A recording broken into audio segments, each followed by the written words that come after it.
नमस्कार दर्शकबिन, म तपाईहरुलाई हिजो चैत 15 गते तीनकुने क्षेत्रमा आएको आन्दोलनको बारेमा चाहिँ विशेष जानकारी दिन आएको छु र तपाईहरुले चाहिँ त्यहाँ 81 झडपको सुरुवात चाहिँ कसरी भएको थियो भन्ने विषयमा चाहिँ म जानकारी दिन आइरहेको छु।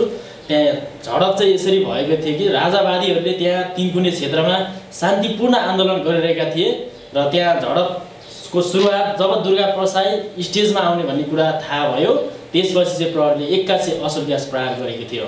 जब दुर्गा प्रसाई चाहिँ तीनकुने क्षेत्रमा आउने जानकारी त्यहाँ थियो, जब दुर्गा प्रसाई आउनुहुन्छ भन्ने थाहा भयो त्यसपछि चाहिँ त्यहाँ प्रहरी प्रशासनले चाहिँ 81 असुल ग्यासहरू प्रहार भएको थियो र असुल ग्यास प्रहार भएपछि त्यहाँ चाहिँ तनावग्रस्त भएको थियो र कार्यक्रम सञ्चालन हुँदाहुँदै प्रहरीले चाहिँ असुल ग्यास प्रहार गरेको थियो र त्यहाँ प्रहरीहरूलाई यसरी सेटिङ गरेर राखेको थियो कि तीनकुने आसपासको क्षेत्रको घरहरूमा चाहिँ पुलिसलाई चाहिँ लुकाएर राखिएको थियो र त्यहाँ घरको छतहरूबाट चाहिँ असुल ग्यास हानेको थियो र त्यसपछि चाहिँ त्यहाँ त्यो घरहरूमा तोडफोडहरू भयो र आगो लागिहरू सिर्जना भयो। त्यो घरहरू पनि तपाईँ जुन घर जलेको तपाईँले देख्नु भएको छ त्यो घरमा चाहिँ प्रहरीले त्यहाँ भित्रबाट चाहिँ लुकेर असुल ग्यास हानेको थियो र त्यसपछि चाहिँ त्यो घर चाहिँ राजावादीहरूले चाहिँ पूर्ण रूपमा नष्ट हुने गरी चाहिँ जलाइदिएका थिए। यदि प्रहरी घरभित्र नभएको हो भने ती घरहरू जल्ने थिएन, ती घरहरू नष्ट हुने थिएन। यसमा तपाईहरु कसलाई दोषी दिन चाहनुहुन्छ? दुर्गा प्रसाई या पुलिस प्रशासन या त गणतन्त्रवादीहरू? आफ्नो मनमा लागेको कुरा कमेन्ट गर्नुहोला।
नेता जति लोखेटे हो नेता अनि तेरो हाल यो भन्दा त्यो बेला त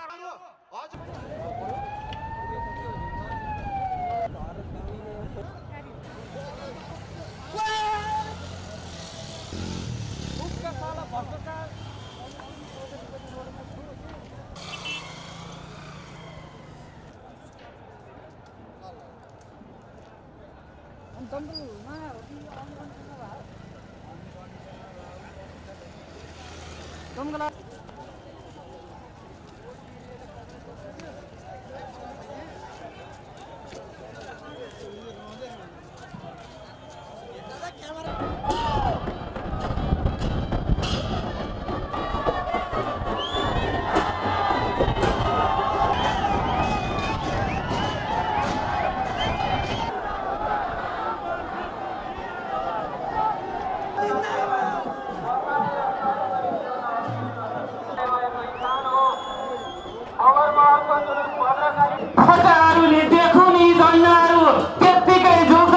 मन्दिरसम्म जनसमुदाय हुनुहुन्छ। उहाँहरूले पनि देख्दाखेरि यो कार्यक्रम जनसमुदायलाई स्वागत गर्न अनुरोध गर्दछु।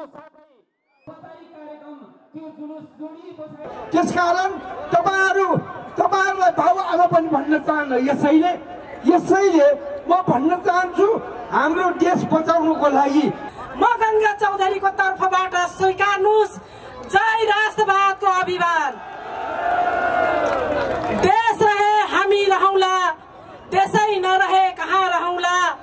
हामी आफ्नो देशलाई शिरमा राखेर राष्ट्र संस्थालाई हृदयमा राखेर आत्मसात गरेर अगाडि बढ्नु बाहेक अर्को विकल्प छैन। साथीहरू, आज म यहाँ बोलिरहँदाखेरि तपाईहरुलाई लाग्न सक्छ हिजो त गंगा चौधरी आज अहिले यहाँ उद्घोषक गरिरहँदाखेरि पूर्व संसदको नाम पनि आयो।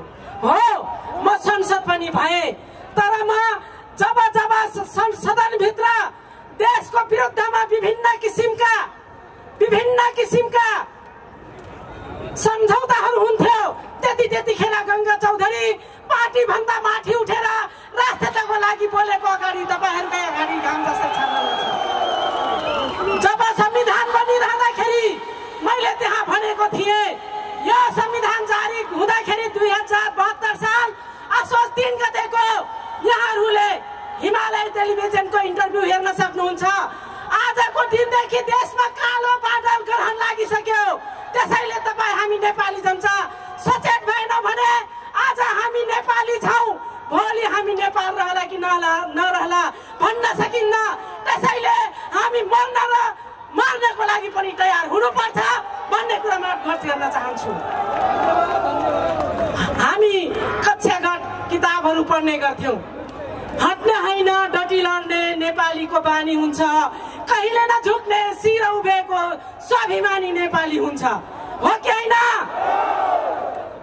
त्यसैले हामी यो आन्दोलनमा राष्ट्र स्थापना र हामी धर्म संस्कार संस्कृति जगेर्न गर्नको लागि अब हामी मर्यो भने शहीद हुन्छौँ, बाँच्यो भने स्वाभिमान भएर बाँच्नेछौँ भन्ने कुरा राख्दै मर्न र मार्न तयार हुनलाई म आह्वान गर्न चाहन्छु र आफ्नो भनाइ यही अन्त्य गर्छु। धन्यवाद। जय देश, जय नरेश। हाम्रो किसान दाजुभाइहरूले आफ्नो खेतको तरकारीमा डोजर चलाउन बाध्य छन्। यो परिवर्तनको लागि किसानको आवाज बन्नको लागि आज यो जनता यो समूह यहाँ आइरहेको छ। म यहाँलाई निवेदन गर्न चाहन्छु, हामीले परिकल्पना गरेको प्रजातन्त्र हो।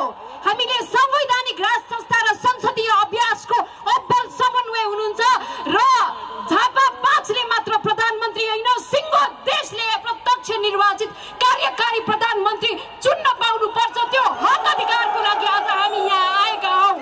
म यहाँहरूलाई सम्पूर्ण राष्ट्रवादी साथीहरूलाई निवेदन गर्न चाहन्छु, यो शिरमा देशलाई राख्नुस्। एक पटकलाई तपाईले आफूको पार्टीको विचार र वादलाई भुलेर यो शिरमा भएको देशमा यो भ्रष्टाचारीहरूलाई शासन गर्न हामीले दिनु हुँदैन। गणतन्त्रले नेपालीको निकास नदिएको हुनाले यो संघीय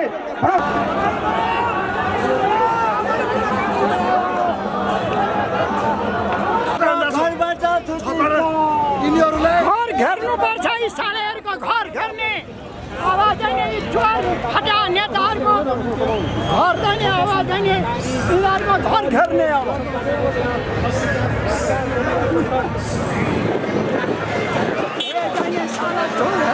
घर घेरेर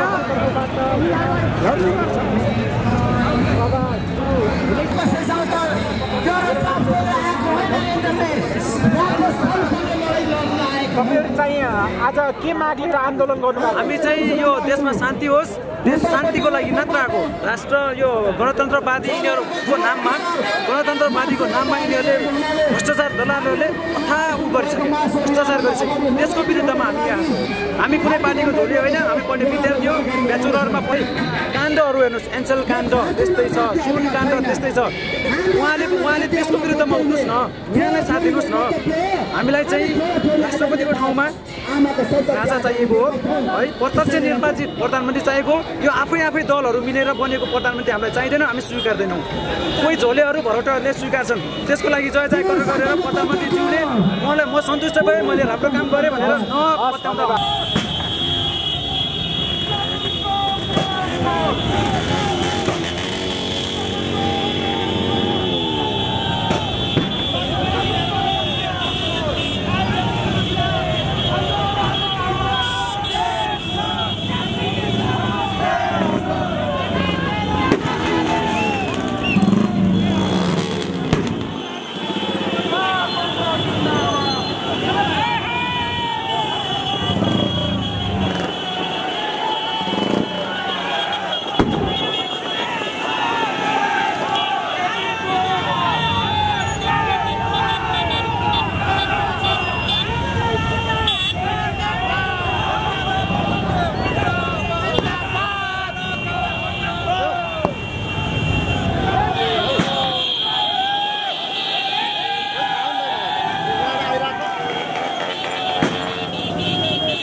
सिमले काम गरेन जम्मा 5 वटा सिम छ सिमले काम गरेन यहाँ मान्छे नै तपाईँको 50,000 भन्दा बढी हो लाखौँ लाख मान्छे अनि कहाँ गर्नु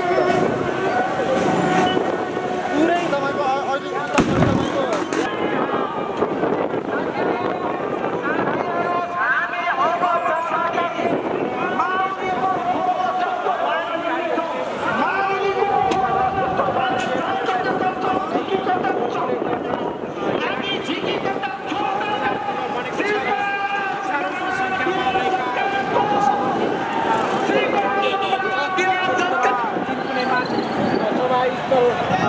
बाहिरपट्टि जुन सडकमा चारैतर्फ छरिएर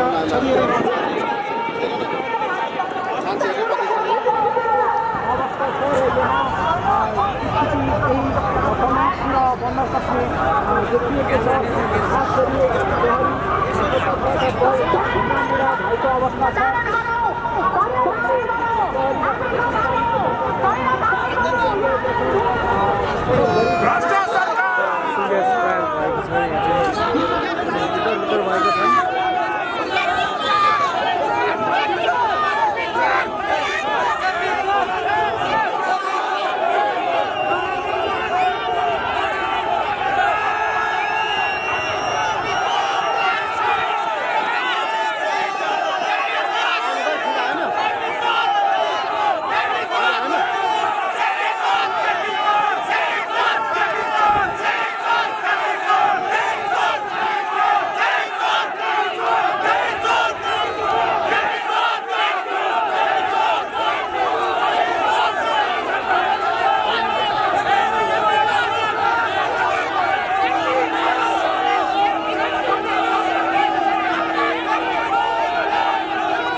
त्यो घरको सिसा त यस्तो भिड छ यहाँ कन्ट्रोलले गर्न छैन अनि तपाईँको सिनामुको उहाँ त्यो सिनामुकोदेखि यहाँसम्म प्याक छ मान्छेहरू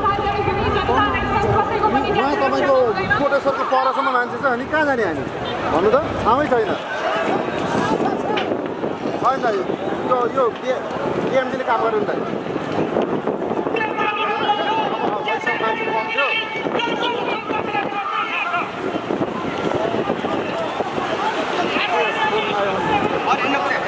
टावर छ त फेरि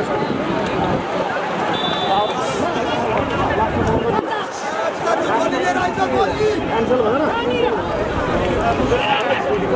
182 त यति के अरे यति हो 11 होला हाम्रो यहाँ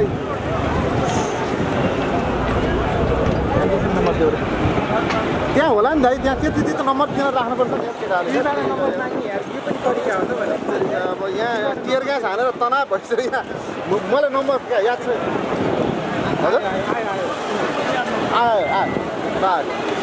हजुर हजुर हजुर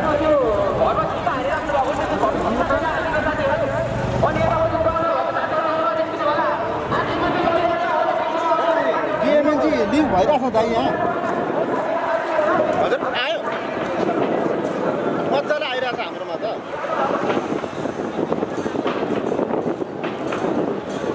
डिएमएनजी आयो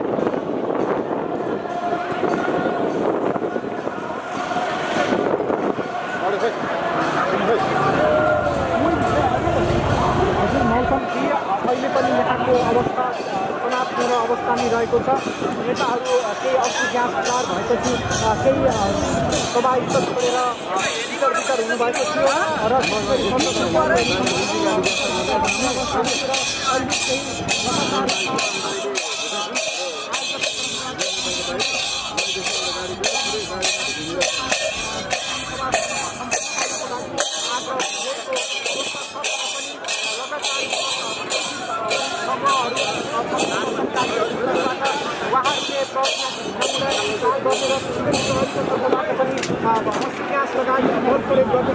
जारी नै रहेको छ यहाँ एक हिसाबले भन्दा जुन शान्तिपूर्ण रूपमा आजको आमसभा हुने जुन अपेक्षा गरिएको थियो राप्रपाका नेताहरूले समेत सही प्रतिबद्धता जनाउनु भएको थियो तर स्थिति चाहिँ यो नियन्त्रणभन्दा बाहिर गएको अवस्था छ र आयोजकको तर्फबाट र त्यसै गरी प्रशासनको तर्फबाट पनि प्रशासनले पनि भिडलाई उत्तेजित गराउने गरी बल प्रयोग गरिरहेको छ र त्यसै गरी प्रदर्शनकारीहरूलाई ठाउँ उपलब्ध गराइएको थियो र त्यो ठाउँभन्दा त्यो घेरा नागेर जुन उहाँहरू प्रवेश गर्न खोज्दा प्रहरीले चाहिँ घरको छतबाट किन जनताहरूलाई असुर ग्यास हान्यो किन टियर ग्यास हान्यो नागरिकहरू कति वृद्ध हुनुहुन्छ कति बुढो हुनुहुन्छ कति अपाङ्ग हुनुहुन्छ कति असहाय हुनुहुन्छ जबरजस्ती चाहिँ पब्लिकको घरमा गएर सर्वसाधारण जनताको घरमा गएर छतबाट असुर ग्यास र टियर ग्यास हानेको छ सबैले अनुरोध गर्न चाहन्छु कोही पुलिस भ्रष्टाचारीहरूलाई चाहिँ घरको छतमा नराख्नुहोस् तपाईँको घर साफ हुनेछ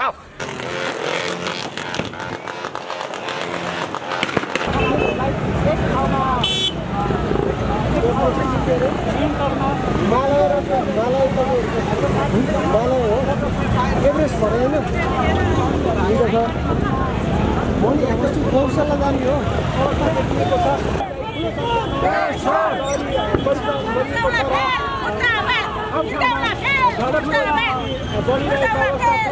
यति बेला शान्तिपूर्ण रूपमा गर्ने भनिएको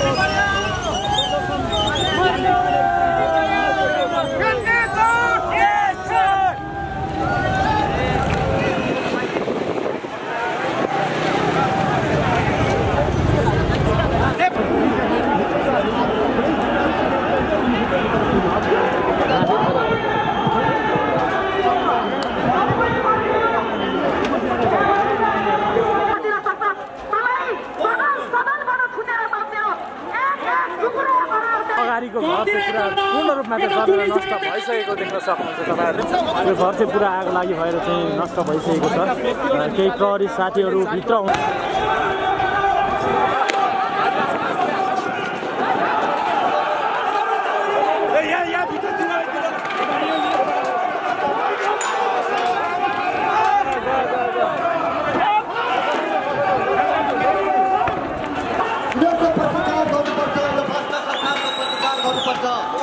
कतै नजाउँ डराउनु पर्दैन साथीहरू डराउनु पर्दैन कतैतिर बस्छ कान्तिपुरमा पनि त्यसै गरी हालौ कान्तिपुरमा हाम्रो दुश्मन कान्तिपुर पनि हो अब त्यसमा जानुपर्छ साथीहरू कान्तिपुरमा जानुपर्छ कान्तिपुरमा यसै गरी सेवाहरूमा पक्रेर सबैको घरमा भाग्यो त्यो